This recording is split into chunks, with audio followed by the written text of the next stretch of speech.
Aloha. Maligayang pagbabalik, kaibigan. May mga nagagawa tayong labag sa ating kalooban para lang sa pera. Pero minsan, may mga bagay na hindi mo talaga kayang gawin kahit gaano pa kalaki ang kapalit. Ako ang ligaw na kaluluwa at may ikukwento ako sa iyo. Nagtapos ako ng high school ilang taon na ang nakalipas. Nakatira pa rin ako sa bahay ng mga magulang ko, pero sinasamantala ko ang pagkakataong ito. Mabait sila at hindi ako sinisingil ng rent, kaya halos lahat ng kinikita ko ay naiipon ko. Ang pangarap ko ay balang araw makapagsimula ng isang maliit pero lehitimong negosyo at makalipat sa sarili kong apartment. Alam mo na, ang pangarap nating lahat. Hindi ito'y kinatutuwa ng mga magulang ko pero wala akong regular matrabaho. Mas gusto ko ang DIY na paraan at maging sarili kong boss. Bumibili at nagbebenta ako ng mga gamit online at kumukuha ng iba't ibang raket para madagdagan ng kita. Sa tulong ng social media at TikTok, regular akong naggagapas ng damo tuwing tagsibol at tag-init, nagwawalis ng tuyong dahon tuwing taglagas at nagtatabo ng putik sa mga driveway tuwing paghupa ng baha. Sa kalaunan, makakaipon din ako para makabili ng maayos na sasakyan, makakuha ng mga kliyente sa labas ng bayan at baka makapag-hire pa ng ilang tauhan. Pero ang ibabahagi ko sa inyo ngayon ay isang pangyayaring naganap halos 2 taon nang nakalipas. Isang pangyayaring hanggang ngayon ay hindi pa rin ako mapakali kapag naaalala. Noong unang taon ko sa negosyo, nagpakilala ako ng flower delivery service.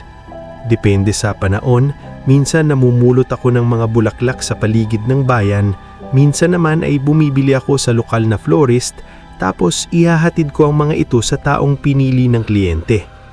Hindi man ito ang pinakasikat kong serbisyo, kumikita naman ito ng maayos.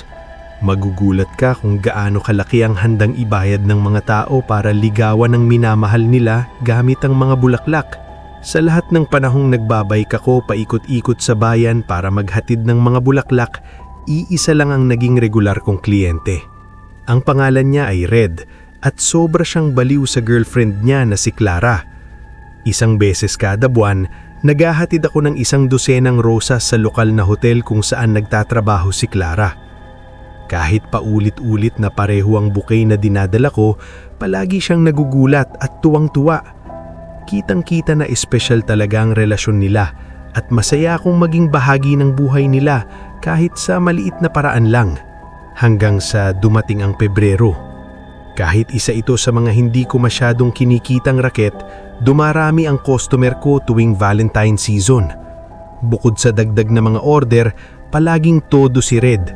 3 bouquet ang pinapahatid niya sa linggong papalapit sa araw ng mga puso. Sa pagitan ng mga delivery na yun at ng iba pa kong trabaho, palaging pagod na pagod ako tuwing Valentine's Week. Pero iba ang Valentine's Week na yun. Habang papalapit ang malaking araw, ni isang order ay wala akong natanggap mula kay Red. Hindi naman ako karaniwang naa-attach sa mga kliyente, pero may espesyal na lugar sa aking puso sina Red at Clara. Dahil doon, nagpasya akong kontakin siya. Tinawagan ko siya. Wala. Paulit-ulit lang na ringing at voicemail. Naisip kong magbike papunta sa hotel para tanungin si Clara, pero makakagambala yun sa iba pang trabahong naka-schedule sa araw na yun. Wala akong magawa kaya ipinagpatuloy ko na lang ang trabaho ko at sinubukang manatiling positibo. May kakaibang pakiramdam pero pinilit kong isipin na wala lang iyon. Kinabukasan, tumawag si Red. Mukha naman siyang maayos pero sinabi niyang may gusto siyang pag-usapan. Sa lahat ng naging tawag sa buhay ko, ito na marahil ang pinakakakaiba. Ipinaliwanag ni Red na hindi siya nag-order ng mga bulaklak dahil balak na niyang mag-propose kay Clara. Gusto niyang malito ito sa biglaang kawalan ng mga regalo, tapos sa mismong Valentine's Day ay sosorpresahin niya ito sa kanyang surprise proposal. Masaya akong para sa kanila. Hanggang sa dumating ang biglaang pag-iiba ng takbo ng usapan. Wala siyang singsing. Mayaman si Red at kayang bumili ng kahit anong alahas, pero hindi raw sapat ang basta engagement ring lang. Ang gusto niya ay ang singsing ng kanyang ina ang singsing na ginamit ng kanyang ate sa mismong pagpropropose nito. Para sa kanya, iyon lang ang tamang singsing, ang tanging karapat-dapat na maisuot sa daliri ni Clara. May isang problema lang, inilibing ang kanyang ina, suot ang singsing na iyon. At doon na naging tunay na kakaiba ang lahat. Inalok ako ni Red ng 50,000 pesos cash kapalit ng paghuhukay sa libingan ng kanyang ina at pagkuha sa daliri nito ang singsing. Sinabi niyang kaya naman daw niyang gawin iyon mismo pero wala siyang lakas ng loob. Hindi niya kayang dungisan ang libingan ng sarili niyang ina. Hindi rin siya komportableng ipagawa iyon sa akin pero naniniwala siyang iyon lang ang taning paraan para makapag-propose siya sa babaeng mahal niya. Pinakiusapan ko siya.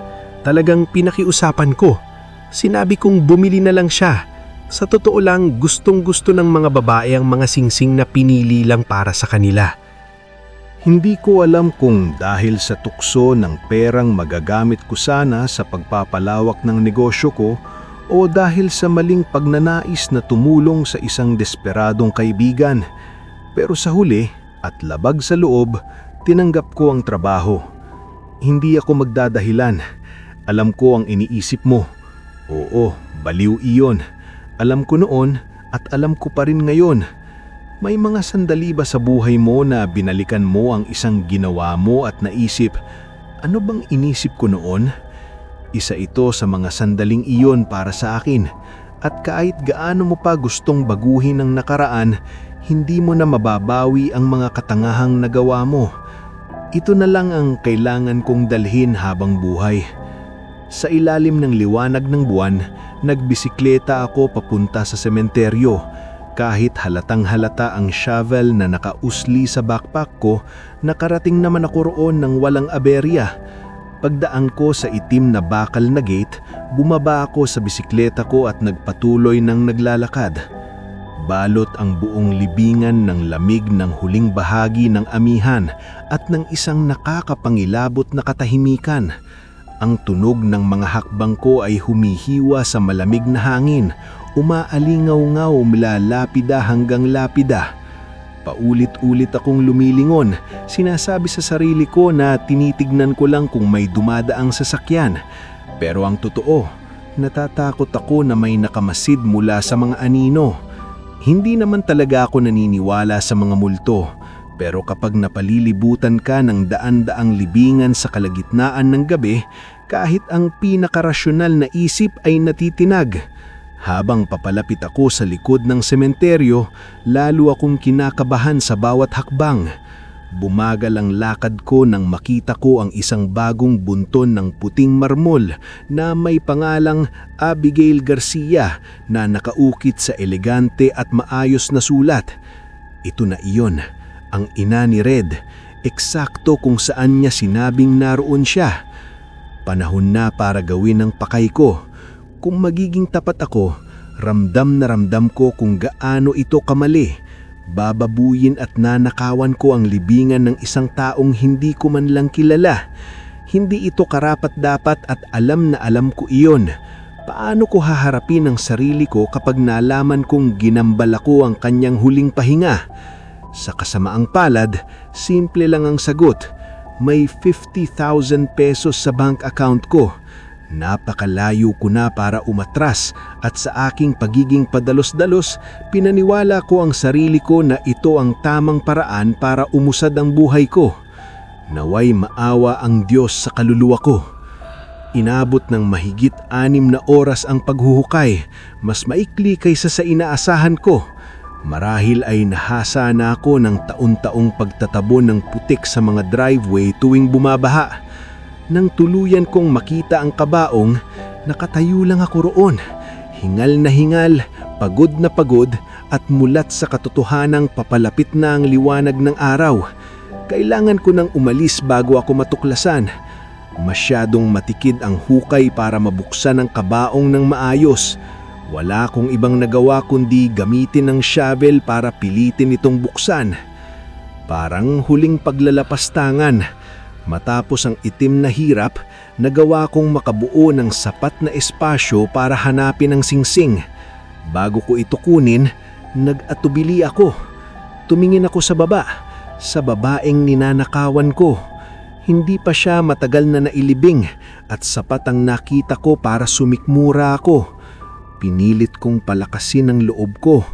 Inabot at may nangyari. Madilim oo, pero numumpa akong may nakita akong gumalaw.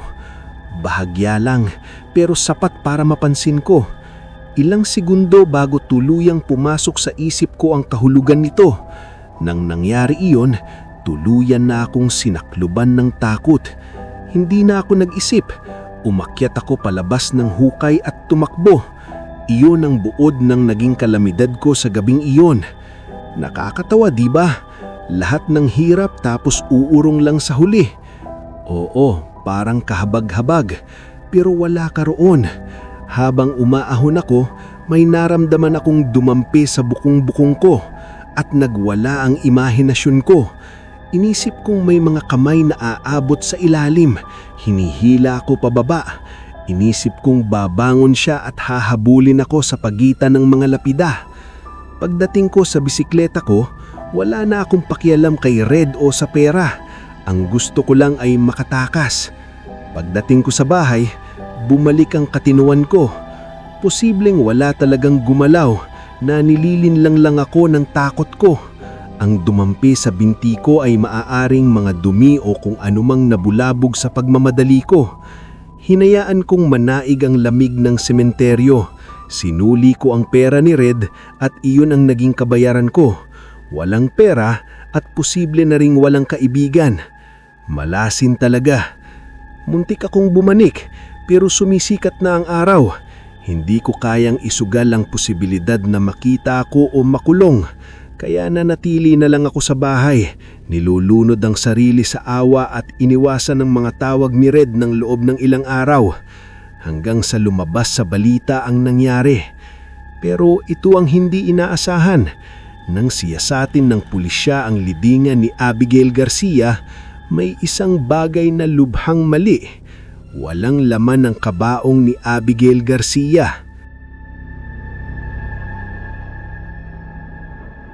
Maraming salamat sa pakikinig, kaibigan. Kung nagustuhan mo ang storya natin ngayong gabi, pwede mo bang bigyan ng like ang video na ito? At kung talagang kinalabutan ka, siguraduhin mag-subscribe para sa mas marami pang kwento galing sa ligaw na kaluluwa.